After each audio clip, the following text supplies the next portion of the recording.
Welcome to Shorty SuperCoach and welcome to the weekend preview. And as I've touched on over the last couple of weeks, there's not a stack to talk about in terms of trading and week-to-week sort of prospects, but there are a couple of things I wanted to talk about today.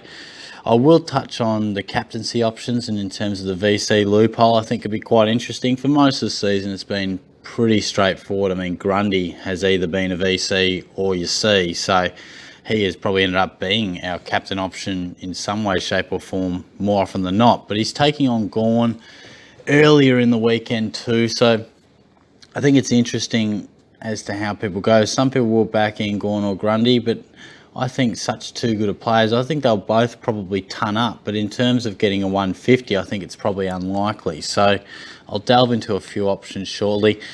And obviously Ashes, very good start in the first test. That was extremely pleasing. Came away with a great result after looking pretty barren early. I've tossed and turned about doing some cricket coverage. Let me know what you think. Do you want to hear some thoughts on the Ashes? Do you want a bit of that sort of discussion? I wouldn't mind, and I think I will, but it'd be interesting to get your thoughts on that. I'm not going to lock myself into a day-by-day coverage or any sort of timelines, but I think infrequent discussion about the team, how they're going, selection and stuff, I would like to think does interest some out there. So let me know what you think, and I might go to work on that. But otherwise, I think most people are going to be sitting tight, either not having many trades or saving 1, 2 or 3 for a rainy day, just in case there are some restings in the last few rounds. I mean, the ideal thing at the moment is that a lot of the teams, basically all, have something to play for, whether it's top 4, top 8 or a home final. So that means it's unlikely at this stage that we're going to see too many restings. Plus we get that bye, which I absolutely hate, but that's another story. But look, having a suss of the teams last night, there's not too much to discuss. I'm going to just scroll through it now, but I don't believe there was anything that really stood out to me. I mean, certainly Jack Martin, not Supercoach relevant, but very interesting that he was dropped, and I think he's a guy we may be discussing next year. I think he'll find a different home and could be on our watch list. I know I'm certainly thinking about him. But no, certainly nothing. I'll just check these Sunday teams just to be 100% sure. But hopefully most of you guys, Jade Gresham is out. Some may have him.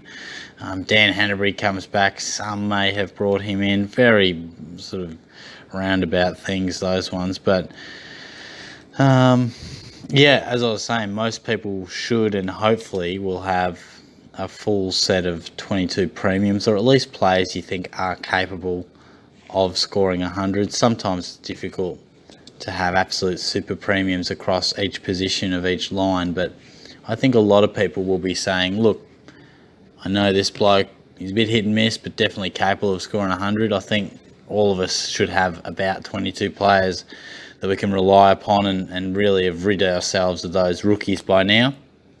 Obviously that all comes down to trading patterns and how we've gone about that throughout the season, but nothing stood out about the teams for me, which is great. I'm really pleased about that.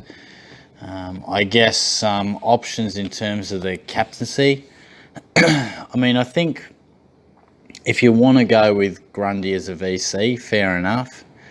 But I just think they're playing each other. I think they'll both score well because they're both really good players. But to an extent, they'll negate one another. Grundy might be on top for the first quarter. Gawn will hit back. And I just envision both of them scoring between 95 and 120. And that's good, but I really think for your captain, you want them to absolutely dominate. So what am I thinking? Gold Coast Suns have been beaten up on a lot this season. And Lachie Neale is a guy who can collect huge numbers. It does mean a bit, even though they're a long way from each other on the ladder.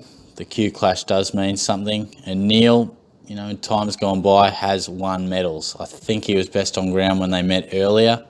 He certainly scored big. So I'm looking at probably going a VC of Neale, but then it does make it a little tricky because you don't have that certainty in terms of your absolute captain now. Some other options, I think the Bulldogs trio of Dunkley, Bontempelli and McRae, all very good options. They play at 7:25 Saturday night.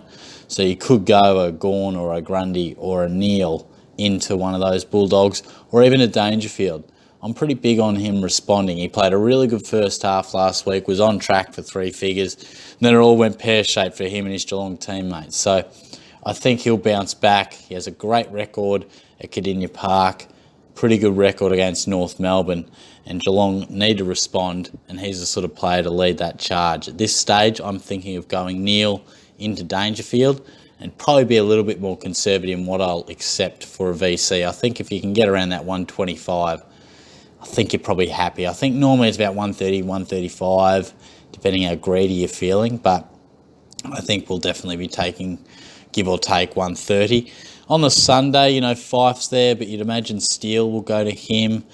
Cripps, he's proven just inconsistent. I haven't seen the matches where he's scored in the 70s, but I'm not sure exactly what's going on there. Obviously copping some attention. He was off to a flyer last week, and then someone went to him. I can't remember who it was, but I remember hearing about that. But I think they're probably the options when we look at it. Generally it's our A-grade mids or those two reliable rucks, and I think the way this weekend has panned out, I think you might go a Grundy into one of those midfielders. You might even go a Dangerfield into a Fife or Cripps, all depending on your floating zero situation, but probably shouldn't be an issue at this stage. But look, that's about it for me. Again, I'm hoping for a really good score. Just an okay week last week. Nothing ventured, nothing gained. I would really like to bust my way into the top 1,000. I'd like to think that 2,600's not beyond me. And let's just see. I feel as if lately, early on in the round, I've had a couple of failures, whether it's, I think last week it was Sicily, just got off to a poor start. And you almost feel when you cop a lowish score from a premium early on in the week, you sort of go, probably not going to be my week in terms of the very, very best scores. So it can be tricky, but all the best for your league matches as well. If you're focusing on that, hopefully you go all right. But I'll be back for my press conference, hopefully a little earlier than I did last week, but stay tuned for that. Cheers.